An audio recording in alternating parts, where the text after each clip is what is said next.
mga mi, dahil nga naubos na yung ano natin, oh. Katitimpla lang natin, mga 15 minutes lang, ayan, naubos na. Ayan, parang ano yata yung ano ko. Ayan, naubos na, kaya naman magtimpla tayo ulit. Yan yung mga may yelo pa, oh.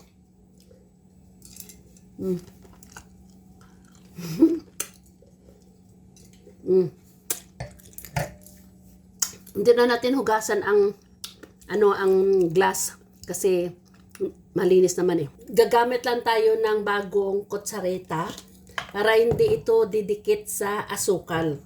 Oh. Isa. Puno, oh. Dalawa. Ayan.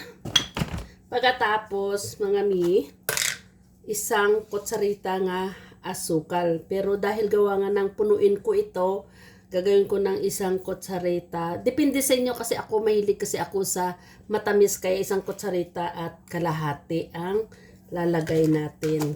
Pagkatapos, lalagyan natin ng maliit, kunting gatas. Dahil nga kanina naubos ng gatas natin ito bago tayo, may bago tayong gatas na binuksan. Ayan.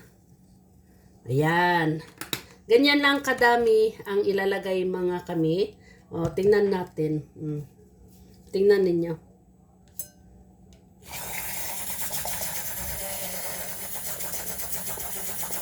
Tapos, naglapot-lapot siya ba? Lapot-lapot. Ayan. Mas maganda kapag yung matagal sa machine, yung patagalin nyo sa machine ba? Ayan. Ayan, oh. Wow, sana ulo.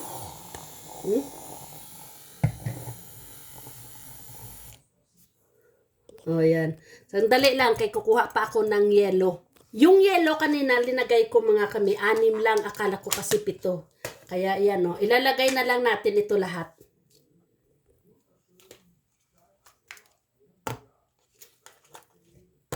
Yan, ubos na. Diba? Tapos, lalagyan natin ulit ng gatas.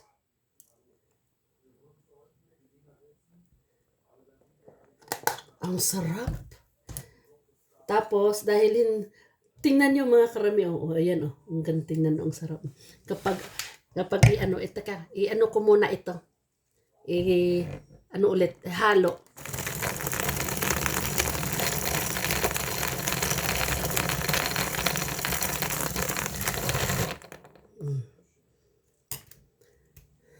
Ayan, oh, karami, oh.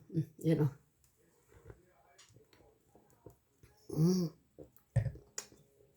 Ang sarap.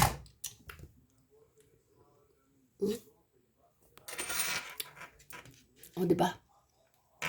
Tingnan nyo. May ano siya, parang may bula sa taas. Oh, kaya kung gusto nyo,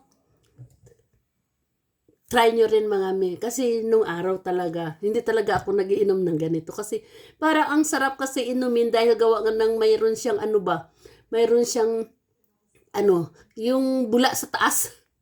Gustong gusto ko yung bula sa taas.